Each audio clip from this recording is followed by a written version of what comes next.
il y a en fait des tas de tentatives de redécouverte de choses naturelles à travers l'Occident, la médecine occidentale, et ça a toujours été. Il y a eu Hildegard de Bingen, il y a Steiner, etc., etc.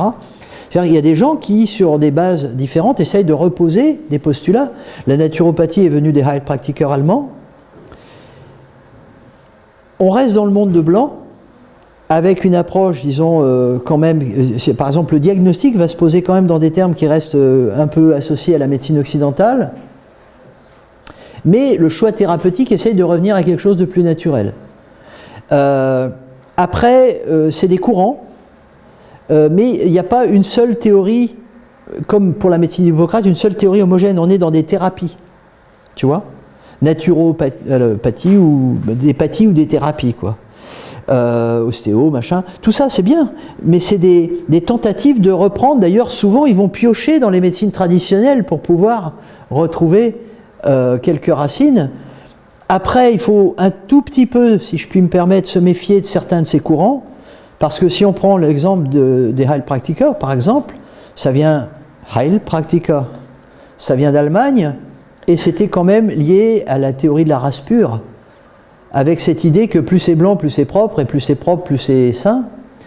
Et cette notion parfois trouble de pureté, si j'ose dire, qui est quand même, voilà, qui est discutable. Hein. Donc, et qui existe toujours, hein, les gens qui ont toujours cette obsession de se nettoyer, et que ça ne veut pas dire que se nettoyer, c'est pas parce que tu es diaphane que tu es en bonne santé, quoi. Regardez la tête des gens qui hantent certains magasins bio, et dites-vous que c'est pas toujours vrai, quoi. Hein? Non, je caricature. Mais ce que je veux dire, c'est que voilà, derrière ce qui est naturel, il faut se méfier parce qu'il y a un certain nombre de, tu vois, comment je pourrais dire, d'idéologies possibles.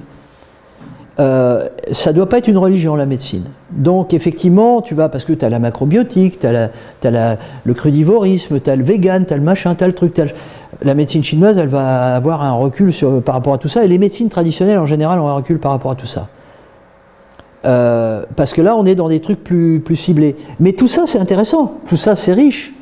On a aussi invité des médecins anthroposophes aux Humanides pour que justement, ceux qui essayent d'avoir un petit peu de réflexion holistique au sein de la médecine, qui est devenue quand même pas mal ciblante, puisse exprimer une envie de voir les choses autrement.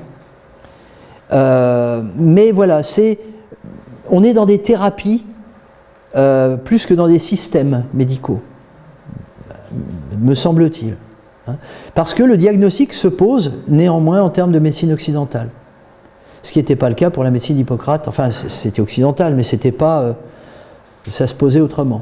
C'était plus proche, quelque part, de la médecine ayurvédique avec les pitta et compagnie, quoi.